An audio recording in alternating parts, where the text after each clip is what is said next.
You've heard the laugh before, not loud, not cruel, but soft, slow, and curiously delayed, like a bell ringing long after the blow. It comes in moments you can't name, when the door closes behind you, when her eyes shift but her lips stay still, when something inside you tightens without cause.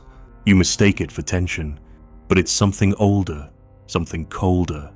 There's a scent to it, not perfume, not flesh, but the scent of theater curtains and sharpened props. And every time you try to speak, you feel as if you've stepped onto a stage you didn't build, reciting lines you didn't write. She doesn't raise her voice. She doesn't need to. The script was written long before you arrived. You walked in thinking this was a dialogue. You didn't see the spotlight was on you. What does she want? You keep asking, but you've missed the better question. What do you betray the moment you ask? She doesn't need to lie. She only needs to wait. And you, the clever one, the good one, the just one, you fall. Not because you're wrong, but because you try to explain. You never noticed the trap because it had no walls, no bars, just a smile. It disarmed you before it struck.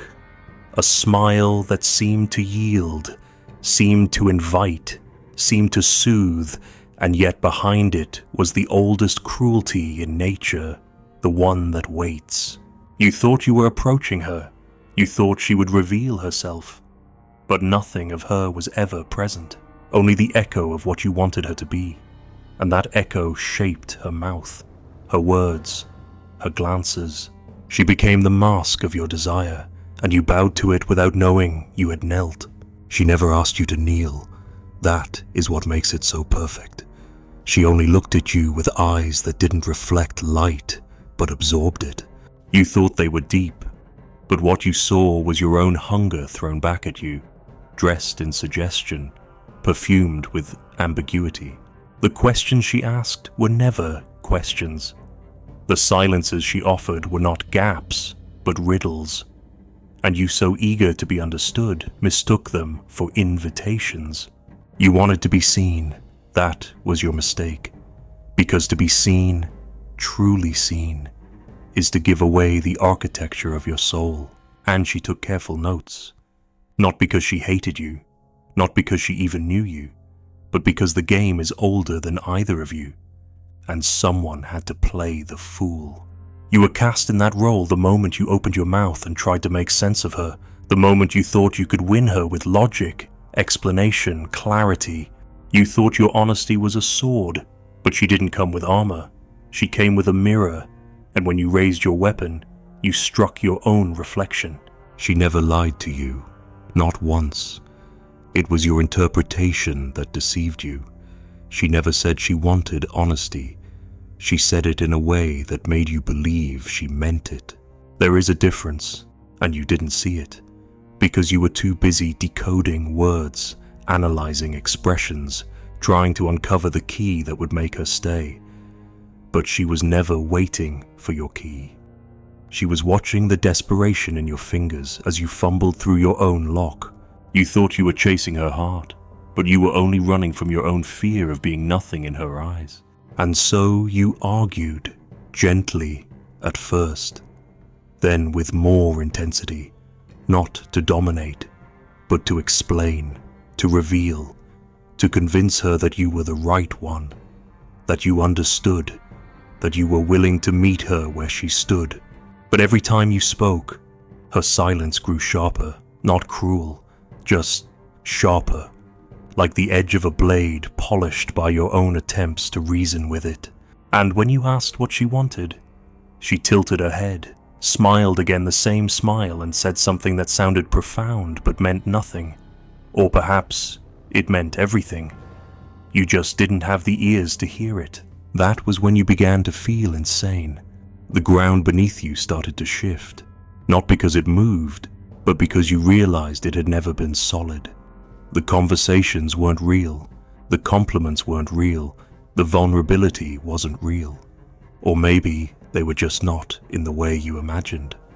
She wasn't playing you, She was playing a role in a script you brought with you, and she played it well. You see, women do not win by force. They win by withdrawal, not because they are weak, but because they know the power of absence. They know that silence has gravity, that the less they offer, the more you project, that the more you chase, the more they become the prize, and the moment you ask, "What did I do wrong?" you have already lost. Because the truth is, she didn't want you to win. She wanted to watch you try, not out of malice, but because watching you unravel yourself was the real performance. Watching you strip away your pride, your certainty, your poise, that was the dance. And every time you returned, more confused, more desperate, more in love, she tightened the strings, not because she was cruel, but because you made her your god. And gods do not explain themselves to worshippers. She doesn't care about your words. She cares about what your words reveal. And you, in trying to say the right thing, said everything wrong. Because she didn't want right.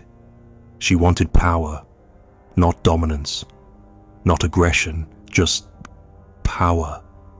The kind that walks away without a word and makes the room colder. The kind that leaves you wondering if you ever mattered at all. You thought she was testing your loyalty, but she was measuring your weakness. You thought she was waiting for your truth, but she was watching you beg. You thought you could win her love, but love was never the prize. Your obedience was, and the moment you gave it, the moment you adjusted your voice, changed your tone, softened your edge, that's when the blade dropped. Quietly, beautifully, with that same smile. You see, the battlefield was never where you thought it was. It wasn't in the argument. It wasn't in the bed. It wasn't in the dinner conversation or the apology or the long text you reread 50 times. The battlefield was in the moment you doubted yourself, in the moment you asked her to tell you who you were. And she did, with silence, with retreat, with elegance. She walked away, and you followed, and with every step, you gave her another piece of your spine. Not because you were weak, but because you were still trying to explain yourself to someone who never intended to understand. You thought that clarity would save you, but clarity was the poison. It revealed the truth, not about her, about you. You need to be believed. You need to be known. You need to be accepted. And she needs none of that. She only needs to know that you need it. And that is why she wins. She says nothing. You write novels. She changes her tone.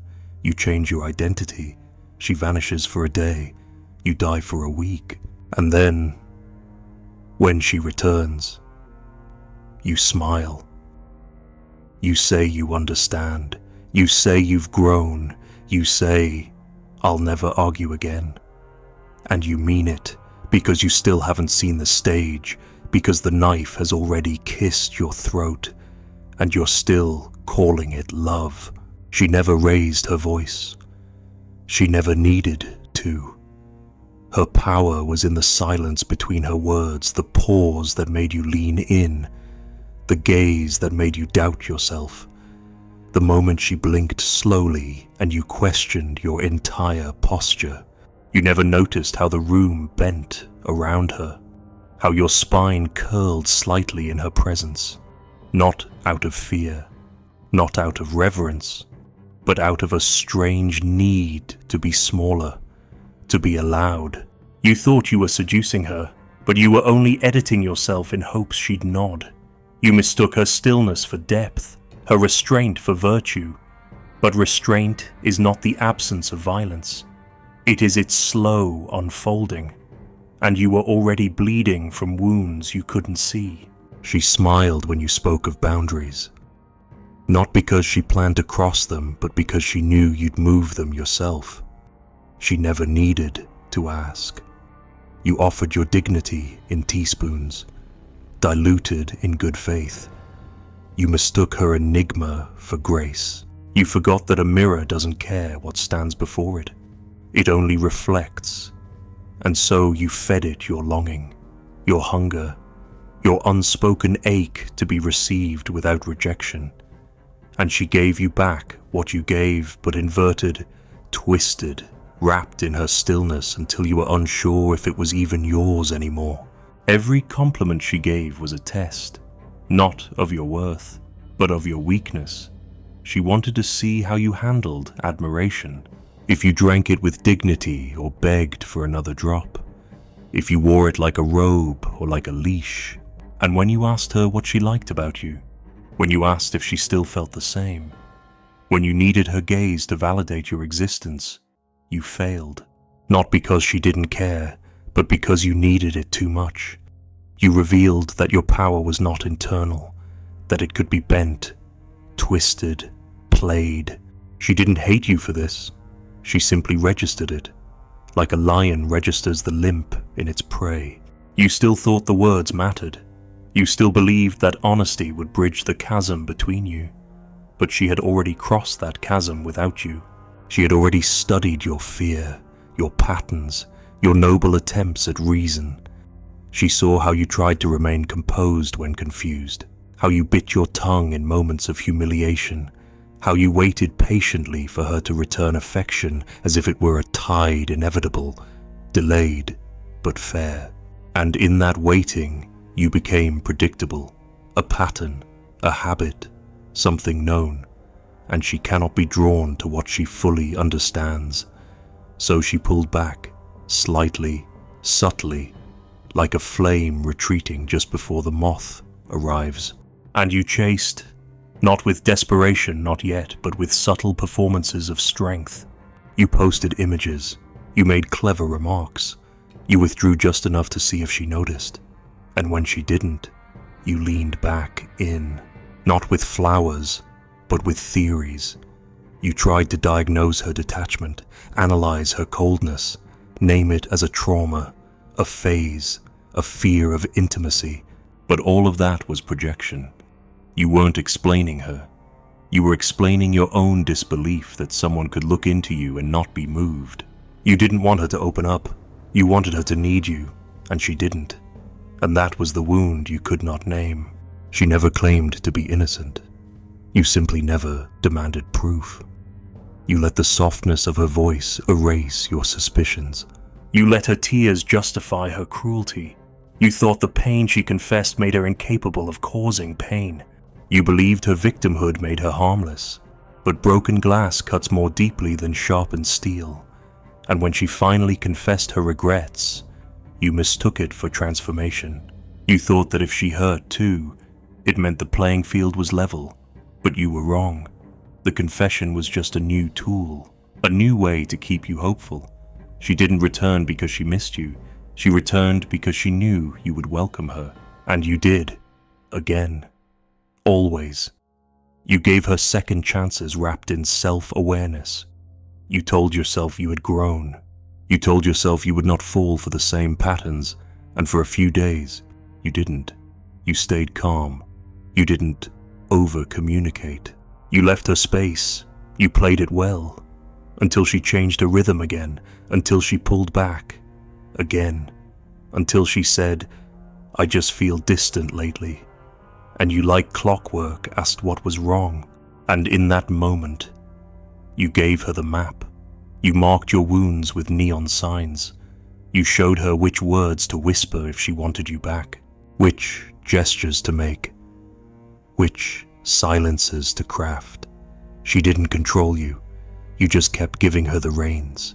Not because you were stupid, but because you couldn't accept that someone could see your depth and not be transformed by it.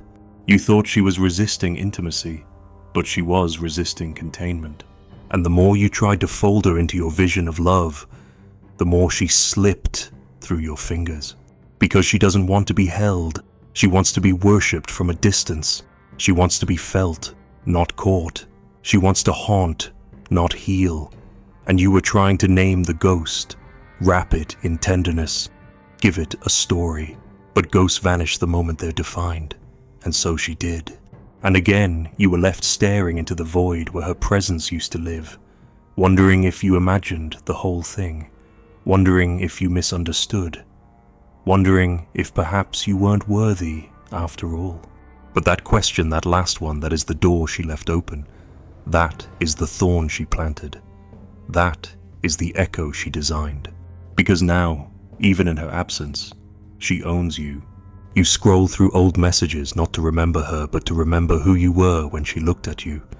You reread her phrases, looking for signs, for patterns, for meaning, but you're not looking at her words. You're looking for the shape of your own longing. You want to understand why you couldn't win her, why your logic failed, why your sincerity repelled. But the truth is not in her. The truth is in your need to be chosen by someone who made you beg. And the deeper truth you are still chasing, even now, with her gone.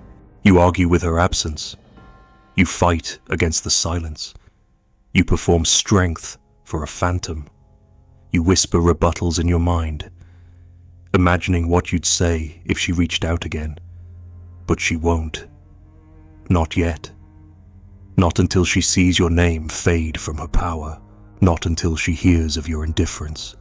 Then, maybe, she will return, but not to love you, to check if she still can. And you, if you haven't changed, will smile and say, "I'm glad you're back." And the knife will gleam again, invisible as ever, and she will wait, and you will explain. Again, you no longer speak, not because you've mastered silence, but because silence has mastered you. It stands between every thought, every impulse to reach out, every imagined confrontation where you finally say what should have been said. But the moment for words is long gone. What remains now is posture, movement, the shape of your presence when no one is watching. She doesn't need to hear your voice anymore. She's already trained it. Every sentence you didn't say still loops in her absence, polished in your mind like relics on an altar she never agreed to build. And yet, you kneel, still. You used to believe the battlefield was verbal, that dominance was won through sharp wit or controlled tone. But now you understand. It's not about speaking at all. It's about who leaves the silence first. She knew that from the beginning. That's why she never chased, never clarified, never corrected the distortions she planted with half-truths and quarter glances. The less she gave, the more you reached. And in every reach, you bent. Just a little. Just enough to be noticed. Just enough to give her dominion. She never had to demand your attention. She became the absence you couldn't explain. The gravity that made every new woman seem less, made every moment of peace feel slightly hollow, slightly suspicious. You stopped trusting stillness because she turned it into a trap. You stopped trusting laughter because hers always came half a beat too late. You began to doubt yourself, not in loud, dramatic collapses, but in small corrections, a softened opinion here, a withheld reaction there. And then one day, you realized you no longer spoke freely, not to her, not to anyone, because the training had already worked. She had turned you into someone who flinched inwardly before every act of self-expression, not through violence, not even through critique, but through contrast. She made you feel that any unfiltered version of yourself was less refined, less elegant, less mysterious. You had become the man who observes himself mid-sentence, wondering if this tone is too eager, if this joke lands too obvious, if this honesty sounds too raw. You no longer say what you mean. You say what might keep the mask intact. And the tragedy is she doesn't even remember the specifics. While you craft entire worlds around what went wrong, she lives unburdened. You gave her the empire of your inner world, and she visits it rarely, casually, unaware of its architecture. And still, you guard the gates, you maintain the monuments. You imagine one day she'll return and finally walk through it all with awe. But she never asked for that. She only asked that you never leave it. Not in words, but in gesture. In the way her absence was never total. In the way she responded just enough. Liked just enough. Smiled just enough to keep the illusion alive. You thought she was uncertain, but she was precise. Because the most efficient leash is the one you tie around your own neck. And now you understand the cruelty of it, that you were never meant to win. Not because she hated you, but because she never saw the game the way you did. You thought love was a contract. She saw it as a currency. You thought vulnerability was sacred. She saw it as leverage, not because she was evil, but because she had been taught by men, by silence, by history that power was the only protection.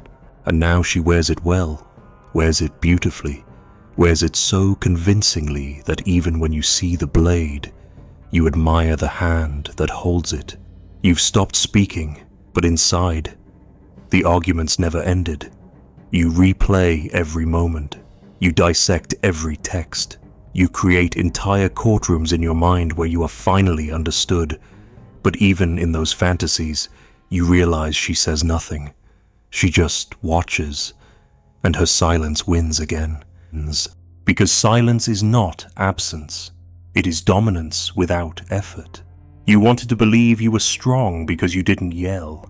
But strength is not in restraint. It is in direction. And you had none. You danced to her tempo. You faded when she faded. You surged when she showed warmth. You became an instrument, waiting for her touch to make you vibrate.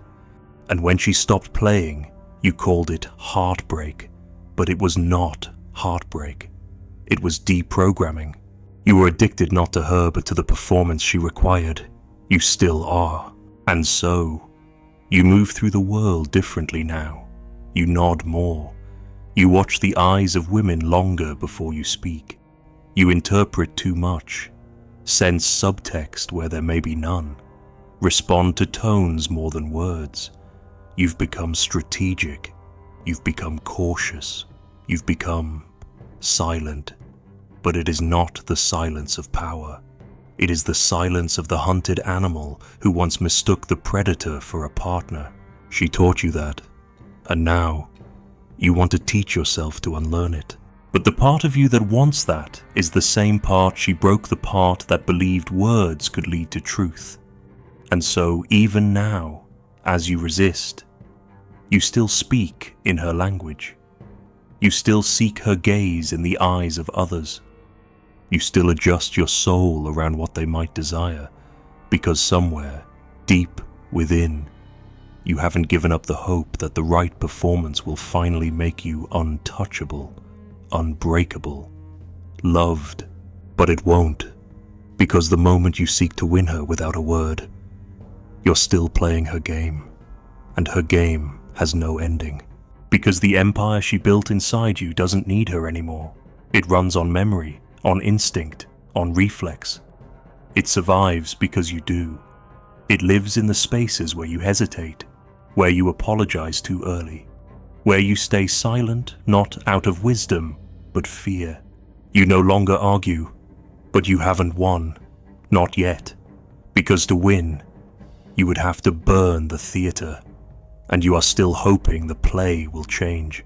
You are still waiting for her to applaud.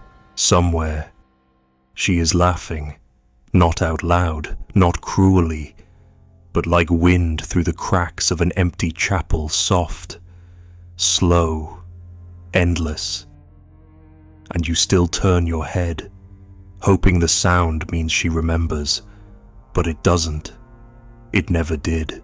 She left no wound you could name, only the sensation that something sacred slipped from your hands.